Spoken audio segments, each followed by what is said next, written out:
Say, look, it's a unique challenge in that, we just finished playing an even front, and now we're getting an odd front. They do a handful of things that are different, and so you're really trying to prioritize what's the work week entail. What are the main things that have to get accomplished when you see this defensive front?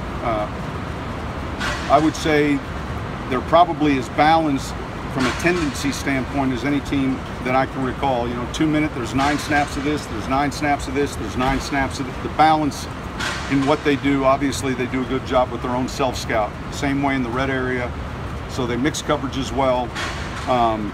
They stress your front because of the 5-man look. So really it's walk through, it's building up. We're going to do a little bit more today, for instance, and tomorrow than we would normally do as you try to recover after a Monday night game. But look, it'll be a good challenge. They're well coached, obviously, on defense.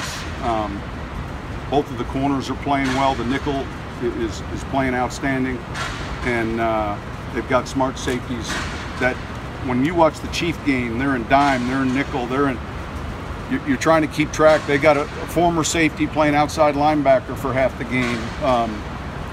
So you begin to look at locations, and then quickly in the game find out, where these bodies are. Is Hightower playing? Is he going to be inside, or is he going to be where he's lined up, on the left side?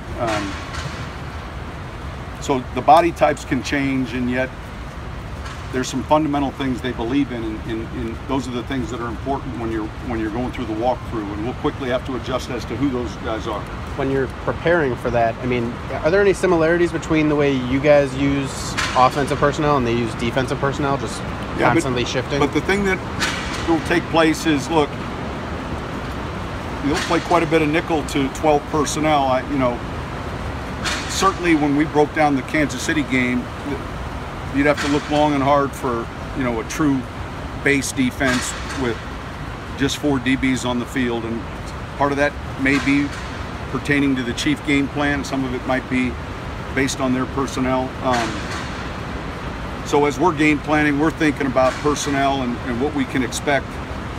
When we put a play in, we'll talk about, hey, what do we think we're going to get defensively to this, and then we'll quickly look at the tendencies, and we may move from one to the other. But that's one of the challenges, I think, that is a pretty good mix from what they call and what they do with each personnel group. So it's not like every once in a while we'll play someone and you can kind of anticipate, if you do this, they do that, and I think they do a good job of avoiding that. So that predictability in regards to what you're going to get is very well planned. Are there any common threads with some of the coverage breakdowns you guys had against Minnesota? Common threads. Like as far as sometimes you get key in. There were. Here's the encouraging thing. There's a lot of good things on that film, but there's 3 or 4 explosives that can easily be addressed and obviously need to be corrected. That ended up hurting us. The 2-minute drive. There's a big play coming out that all of a sudden changes field position. There's a handful of those snaps that the challenge on Tuesday when they're off, and then here they come Wednesday, is we're on to New England, and yet we can't go on to New England without addressing Monday night. There might be a veteran team in week 8 after a Monday night, and you have a short week. You get the tape maybe later, but there were a number of things, and with this team especially, that we had to put to bed in regards to corrections before getting to the New England plan, and